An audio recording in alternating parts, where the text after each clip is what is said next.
so hopefully my batteries were just dead. So, I mean, like I'm saying, Hillary and Obama, you really think that we'd be able to enact the kind of legislation that we need to stop this crap under them? I mean, Obama, uh, he didn't even bring back the Brady bill. I mean, the Republicans got rid of that, and establishment Democrats, I mean, I bought an assault rifle. I had a M17S bullpup. Uh, a beautiful gun as far as guns go. Used to see the British carrying them in Iraq, down in Basra, on videos on TV. Like when we found out that they were that they were caught driving around in a car with a car bomb that they were planning on setting up to, get the Muslims all stirred up down there. I mean, this is the world that we live in. And you want to tell me I can't carry a gun? A good person. Well, that's what I'm saying is in this horrible world, people like me who just want to carry a gun to protect themselves and, by the way, to protect other people. I would take it out if I saw other people being killed or severely threatened, right? And logically that is a solution. I mean, not a solution, but at least we'd get to kill some of the people, when if there were 5 people around with guns when this guy started going nuts, uh, maybe one of them would have got him, and they could have cut the death toll down by who knows how much, maybe down to 0. If somebody had just seen him walking with that gun and pulled the gun on him and told him to drop it, and then he turned to shoot him and they just blew him away, that would have been the end of it, right? But that's a horrible world, isn't it? I mean, I certainly don't advocate that world. I just have to live in it. God. I mean, there's no denying this guy did what he did. And therefore there's no denying that, I mean, I know what would happen if 500 kids in a school all were carrying guns. I'm not stupid, I understand that. But at the same time, if all those kids were carrying guns, he wouldn't have gotten very far. You know what I mean? And I would, even as scary as it is, of all those kids having guns, I would almost guarantee that in some ways, it would be good. Like in this instance, they would have shot him dead. And probably he wouldn't have been stupid to set his foot on campus with an assault rifle anyway. I mean, they would have seen him coming, right? Let's blow this kid away before he does something stupid. But then again, they would all be blowing each other away for all kinds of reasons, right? Good reasons, bad reasons. Good reasons even though they turn out to be wrong. You know how that works. So, look, I mean, yeah, it's completely ridiculous, and I'm not even suggesting that 500 kids in an elementary school or whatever high school be given guns. You know, I'm saying the whole thing's stupid. I'm saying let's get rid of the guns completely. Fuck it, let's get rid of the violence. So we knock it down to, like I said earlier, with people being allowed to own, some knives in their kitchen and tools in their garage. I mean, that's just never going to go away. And, people are going to invent ways to create weapons. I mean, even I like to think about those things, like, oh, maybe I could make a laser like on Star Trek, something like that. And that's the animal nature in me. But you know what the difference is between me and somebody who does something like that? I have a big wall built up, and any thoughts like that about those kind of things, bombs and guns and knives and swords and stuff, well, when it comes to actually hurting somebody, even bad people I have trouble with, I have a wall. I mean, it's none of that stuff's ever going to get over that wall. Never. Uh, I've gone 58 years without so much as hurting a person's hair on their head, except for in self-defense a few times. And that's because, you know, I think that's born into us. I mean, maybe people like this, maybe they come up with a bomb that blows up their wall, and they walk right through it. Well, my wall isn't like that. And that's the key, right? I mean, everybody should have that wall that can't be knocked down.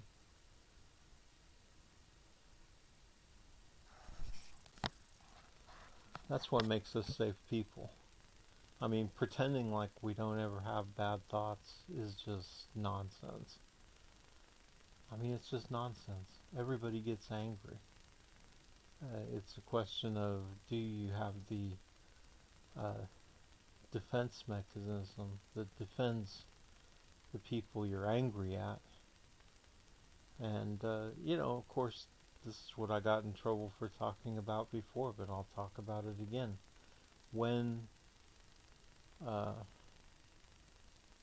there's a door in that wall with a lock on it, and you have the key, and you can unlock that lock and walk through it logically and reasonably, saying, well, this person uh, is about to try and shoot me.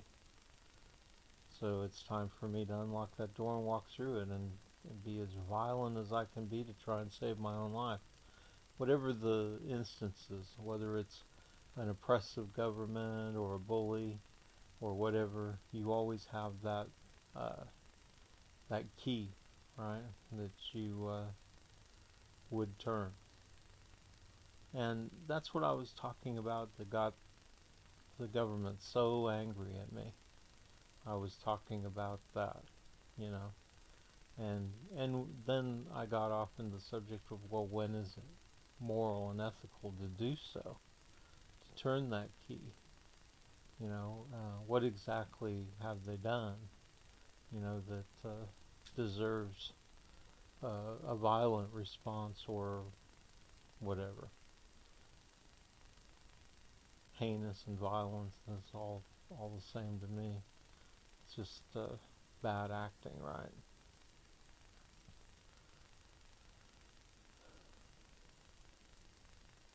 And all these things need to be discussed. I know that it makes the people who've created uh, this world that we live in, where all this bad stuff is happening, that makes us want to defend ourselves or have the ability to defend ourselves if it ever comes around to us.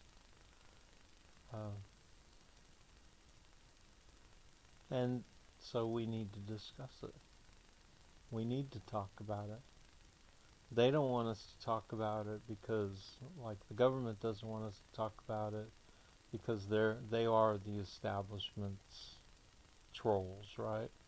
I mean, they're the ones who are put out there. Most of them are just, they believe in what they're doing. They're heavily propagandized, and they don't understand that the work that they do is in the service of this result. You know, the result, and the result is uh, what the ultra rich mainly, and the rich and all the people, all the establishment people. It's what they want. They don't care about the pain and misery that they're inflicting upon millions of Americans. And that's where you say, well, I got a key in my hand, do I turn it, right? What I was talking about. That's where you get the millions upon millions of Americans who are now saying, wait a minute, what you're doing is a severe crime. You're hurting all kinds of people. You're killing people. And they're like, oh, we're killing people. Yeah, you're killing people. When you deny people medication, when you take away their livelihood so that they have to go and try and steal or whatever they have to do, yeah, you're killing people. When you unleash your cops upon people and they just gun down people, unarmed people, when they plant drugs on them, all this stuff that we know that we're just seeing the tip of the iceberg on that. So we say, look, that iceberg, it's a monstrous crime, huge crime. And then we have to ask ourselves, well, we do have a solution. We're millions upon millions. They're just a few. Let's overthrow the government. Da da da da da da. You know, this stuff that I hear every day.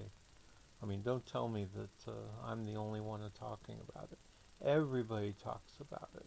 Everybody talks about how, and that's what scares you. Well, I'm just talking about it. I'm not promoting it.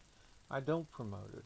As a matter of fact, I get, and I said that many times on my news show and in other recordings I've made. I jump all over people for talking about revolution. You know why?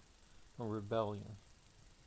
Because when I was, uh, what, 15 or something, 14, 13, I lived through a civil war.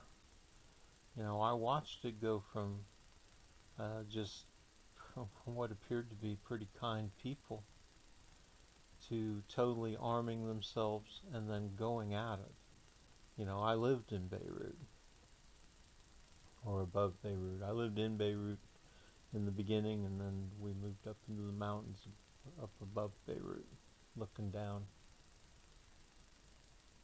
but not far away in Babda. So I know what, you know, and I see that happening. I mean, look at the United States. Look at how heavily armed we are now. And this has all happened in the last 10, 20 years. I mean, this massive purchasing of firearms, legal firearms. And it's kind of like the opiate epidemic, I mean, legally they sold people opiates, and now they're doing them illegally. And, now we got a heroin epidemic and overdoses, more overdoses than there are people who die in car accidents. So don't tell me that it can't happen here, and don't tell me that, as a person who saw it happen, and, I watched bombs go off right 2 blocks from me. I thought my dad was in the building. It's very traumatic. Bullets whizzing past your head. I mean, I could name half a dozen times that I was shot at, or there was shooting and the bullets came so close that you hear them going past you. And you don't know, most of you don't know what that's like. Most of you don't know what it's like to sit in your bedroom all day long and just hear explosions going off and shooting, right? Uh, so much that you've gotten bored and you can only stand at the window and watch it for so long. Because we're only about 6 miles, or about, from where the fighting was going on, we were only about, sometimes it came right up next to us, but we were always, anyway, so let me tell you, you don't know a lot of you don't know what that's like, but you know what it's like here, and it's scary here too. I mean, I was at work one day and I heard pop, pop, pop, and I was walking back into the reception area, and I said to the receptionist, it sounds like they're shooting it out over there. And it turned out that 2 black guys who'd been turned in by by an Arab guy. Well, they'd gotten out of jail, I think it was to do with crack or something. And there was a Perkins across the street, a restaurant, kind of like a Denny's, and they were hiding in the bushes outside waiting, and when he came out, they shot him to death. So, I mean, even Americans, like if that happened to me, I'm sure lots of people can talk about how something really bad, somebody shot somebody, within their hearing or whatever. So, you're starting to already, uh, and that never happened when I was a kid. I mean, it was really rare. I mean, the same poverty and despair existed, but in the 60s and even the 70s, the resulting chaos was just getting started. But man, I mean, you can just look at the statistics and find out that there's just been America's arming itself, you know. So, so of course, it was traumatic for me, and still is. I still get nervous and scared when we start talking about, rebellion and fighting, and when other people talk about it. Uh, if somebody in one of my Facebook groups says that, like they'll post something saying, well, we need to get the guillotine out, drag these people out and cut their heads off, like the French Revolution. And you hear Jimmy Dore and all the progressives, and even more so on the right wing side, but, I don't watch any of that. But I'm sure that they're twice as bad, you know. And Jimmy Dore is pretty extreme. Uh, so, of course, you want to have the conversation about, well, are these people legitimate? You know, I mean, are they right? Is that what it's going to take? Because it does look like that, right? Well, I say no. I say everybody hold off. So you can look anywhere. Of course, you can't tell that I deleted somebody's post or something like that. Because they're my groups, I admin them, and yes, I delete them. I will unfriend them and block them on Facebook, things like that. Um, I'll report them on YouTube. And God, I've seen some nasty shit on YouTube. So, yeah, I'm completely against it, but at the same time, I want to have the conversation. I want to talk about those things that they want to talk about. Uh,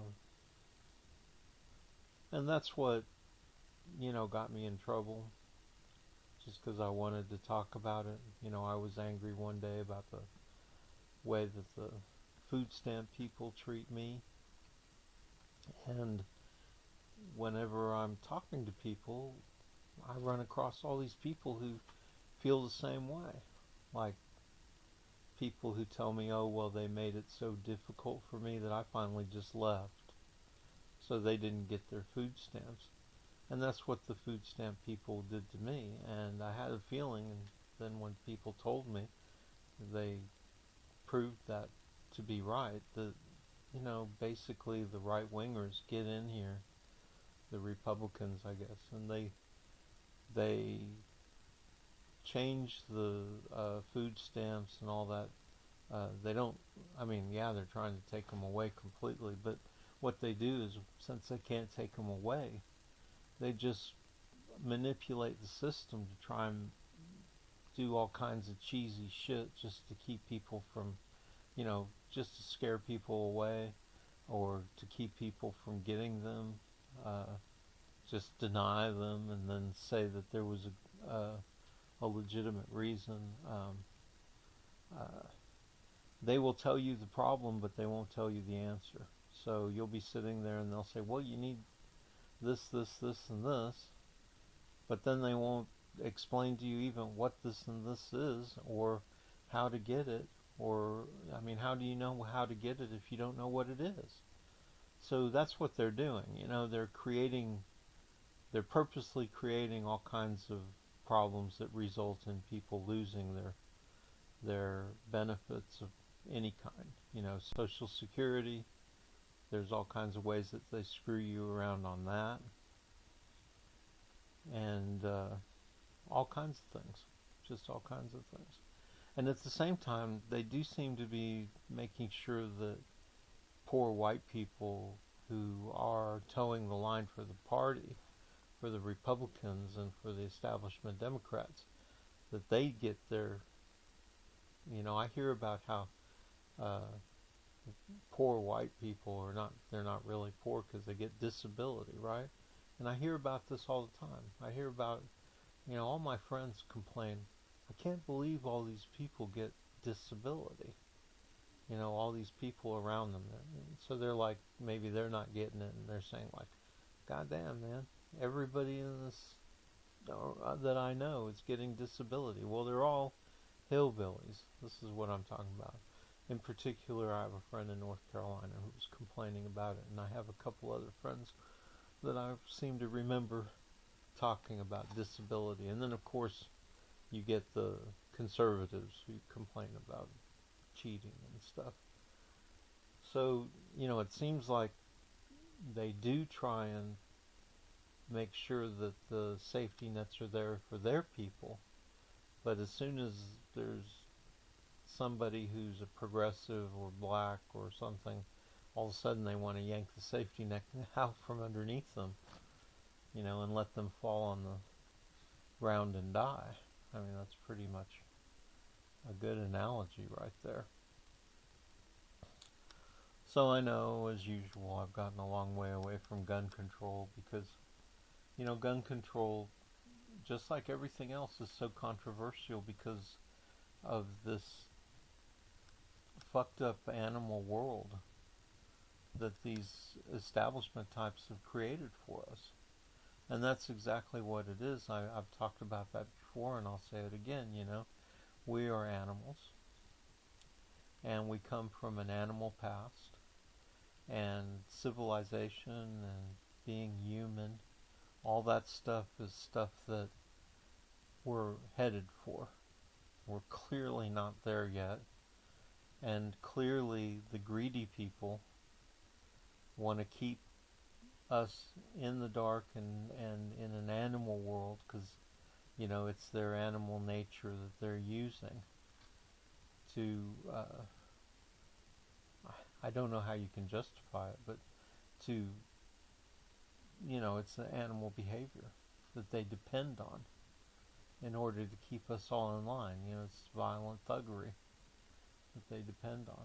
And yeah, most of the time they try and keep it under the radar, but it doesn't mean it doesn't go on, right?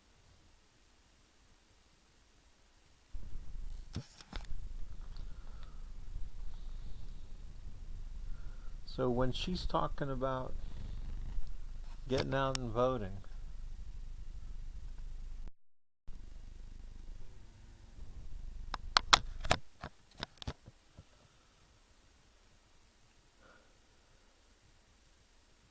yeah, I mean, I have a feeling she's talking about voting for Democrats. Well, that's fine if you're talking about voting for progressive Democrats, but if you're talking about voting for progressive Democrats, then say, we need to vote for progressive Democrats. Don't just say we need to get out and vote, because likely that's just code word for we need to vote for, we should have voted for Hillary instead of Trump. I mean, obviously, she's criticizing Trump heavily, and heavy implication there that she's saying we should have voted for Hillary. Well, no. That's why we've got Trump, because we shouldn't have voted for Hillary, and we didn't. And, Trump is just the punishment. That's what you get. I mean, you're not willing to run progressive candidates. I mean, right now, if we had all voted for Bernie, we'd be talking about President Bernie, and we'd be talking about some real common sense gun control. Bernie does not believe. He's strongly in, not for his own state, where they don't have a gun control problem. You know, Vermont doesn't have these killings going on, has a very low murder rate. But he has said that, you know, for other places where they do have problems, and he doesn't believe in people being heavily armed in Vermont either. I mean, he's just talking about people who hunt being allowed to have their rifles and their shotguns. And obviously other people who don't hunt, they would get to have their guns for protection at home and whatever. And, you know, I'm willing to live in that world where, like Australia or places where they had mass shootings and they institute gun control and it worked. Well, I'm surely, I mean, obviously we're not going to get what I want, where the, you know, biggest weapon people own is a kitchen knife, which is bad too, you know. But anyway, so I know I'm not going to get what I want. So naturally I support, you know, gun control in this imperfect world. But you're not going to get it from the establishment, Republican or Democrat.